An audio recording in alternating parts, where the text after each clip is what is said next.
So what does it look like to partner with the parents of a homeschooling student? Does that look any different than the other students' parents that we lead? I think there's a chance you might need to work with them more. And this, again, there's a full range of what it looks like to homeschool, but a lot of homeschool parents are used to curating experiences and sort of being the sole decider of what their kid learns. And sometimes that's a really good thing. But sometimes that can create a sense of, well, I don't want you teaching my kid that, or I don't want you teaching my kid that. So the more you can be proactive in partnering with them and making sure that they know that you're on their side and, hey, here's what we're going to be teaching. I just wanted to give you a heads up so that they can do what they do best of kind of looking out for their kid. It only can help you and their relationship just to know that they're coming from an angle of what they do as an educator and as a parent is help curate learning for their kids. So as a church, you can partner with them in that and not be for or against them.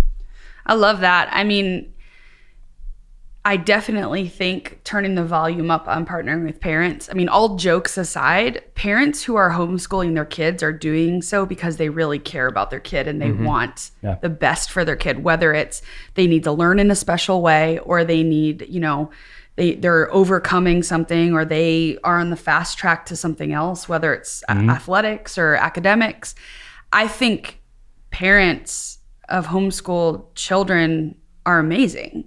And as frustrating as it can be sometimes as a youth worker, because they're the ones you get emails from or calls about, or they call your senior pastor and jump over your head. And then you get called into that, the executive pastor's room and they're like, what did you talk about? Like, as frustrating as that can be, and I know that's a real frustration, the heart of it is they care. And so I love what you were saying, Tyler, is partnering with parents. And I think, we've talked on this podcast before about the importance of using technology to be transparent about what we're talking about with students, whether that's especially in middle school ministry, when you're talking about sensitive topics like self-harm or suicide or sex or fill in the blank, whatever it is. Like, how do you equip the parents who want to be the number one resource in their kid's life? And we want that. Like, that's our whole strategy at Orange, is we want parents to be the number one,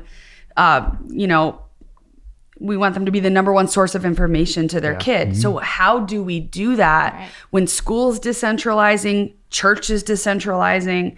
How do we leverage things like podcasts and YouTube and parent meetings and live streaming? And man, we live in an awesome time where we can do this as youth workers. It's going to take a lot of work and changing our budgets, but I think we don't have a choice if we want to keep moving forward in youth ministry.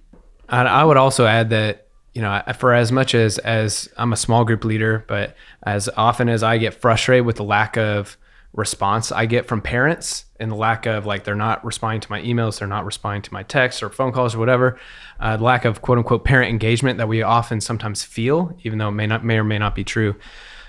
The parents of homeschoolers are usually on the other side of that, because to your point, both you, Ashley and Tyler, like, parents of homeschoolers want to be more involved. Like, that's the reason why they're doing it. And I think we can lean into that as ministry leaders and small group leaders and take advantage of the fact that, hey, they want to be more involved. Maybe I don't love the fact that they're asking about, hey, why is this bottom line this way? Or why are you using this scripture this way? As frustrating as that can sometimes be, the other side of that is, hey, we can, I don't have to try to connect with them because they want to connect. And we can use that in our ministries to pour into the lives of that student and, honestly, all of our students. Like, we can partner with them and use their help in our ministries in a lot of ways because they want to be more involved. And that's not to say that public school parents don't care, but I think we're saying that homeschool parents naturally have an antenna up already. So let's take advantage of that. There's an opportunity there that we can tap into.